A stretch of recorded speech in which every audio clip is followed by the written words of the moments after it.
রহমানির রহিম।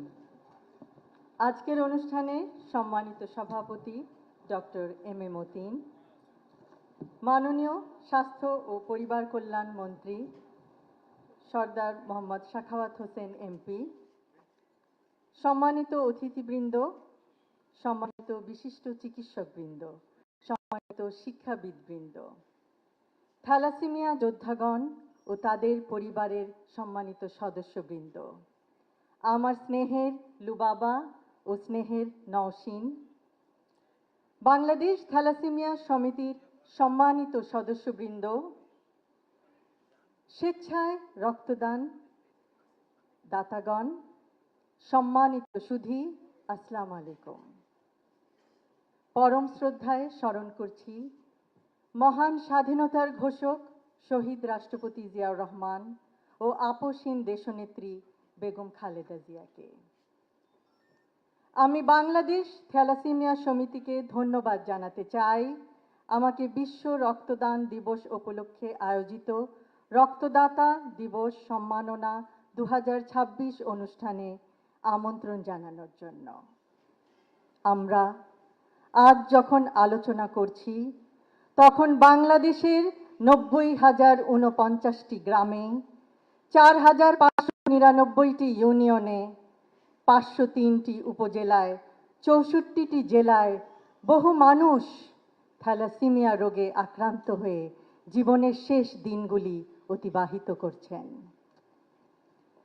থ্যালাসেমিয়ায় আক্রান্ত পরিবারের সহযোগিতা ও আশ্বাস দেয়া জরুরি। তারা অবহিত নন যে থ্যালাসেমিয়া একটি প্রতিরোধযোগ্য ব্যাধি। তারা অবহিত নন থ্যালাসেমিয়ার চিকিৎসা সম্পর্কে। সঠিক চিকিৎসা মাধ্যমে মারাত্মকভাবে আক্রান্ত ব্যক্তিও স্বাস্থ্যকর জীবন অতিবাহিত করতে পারেন। এক্ষেত্রে একটি সচেতন মানবিক সমাজ হিসেবে আমরা কিছু পদক্ষেপ নেয়ার প্রয়াস করতে পারি। থ্যালাসেমিয়া ও তাদের পরিবারের আশ্বস্ত করা, তারা এই দীর্ঘ কষ্টকর পথ একা অতিক্রম করবেন না, সকলে তাদের পাশে আছে। দেশ জুড়ে থ্যালাসেমিয়া ও অন্যান্য জন্মগত ও বিরল রোগে আক্রান্ত মানুষদের একটি ডেটাবেস প্রস্তুত করার পথে এগিয়ে যাওয়া এবং একটি রেজিস্ট্রার মেনটেন করা। থ্যালাসেমিয়া যোদ্ধাদের শতভাগ সুস্থ করতে না পারলেও তাদের ও পরিবারদের সান্ত্বনা ও সহমর্মিতার মাধ্যমে আশ্বাসের হাত বাড়িয়ে দেয়া। সচেতনতা সৃষ্টিতে এগিয়ে আসা। সচেতন মানবিক সমাজ হিসেবে আমার কাছের, আমার পাশের দেশবাসীর জন্য আমরা এটুকু করলে নিশ্চয়ই পরিস্থিতির উন্নতি হবে ইনশাআল্লাহ।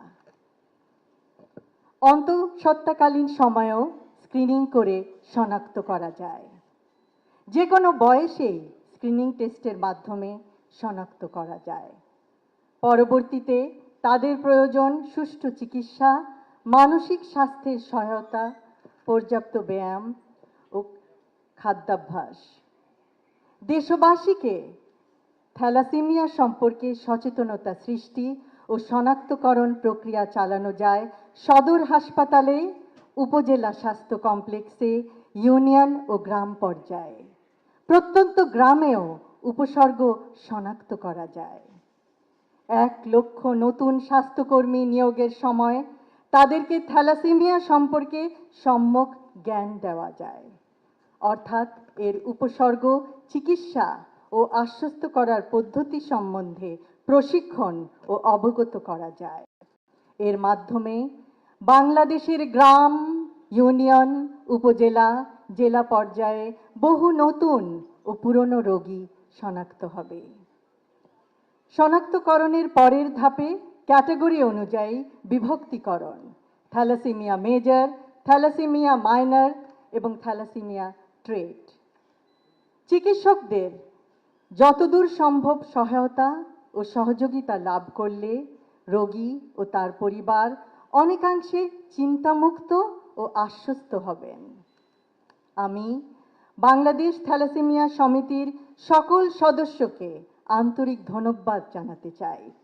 এত দীর্ঘ সময় ধরে 1989 থেকে অদ্যাবধি পর্যন্ত থ্যালাসেমিয়ায় আক্রান্ত ব্যক্তি ও পরিবারবর্গের সাহায্যের স্তম্ভ হিসেবে পাশে দাঁড়ানোর জন্য।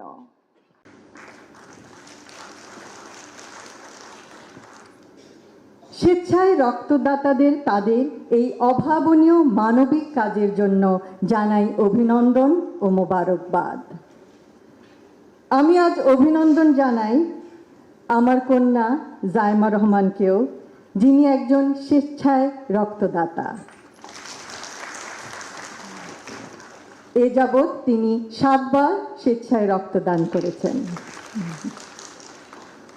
ইনশাআল্লাহ আগামীতে এই মহতি কাজে বাংলাদেশ থ্যালাসেমিয়া সমিতির সার্বিক সাফল্য কামনা করছি।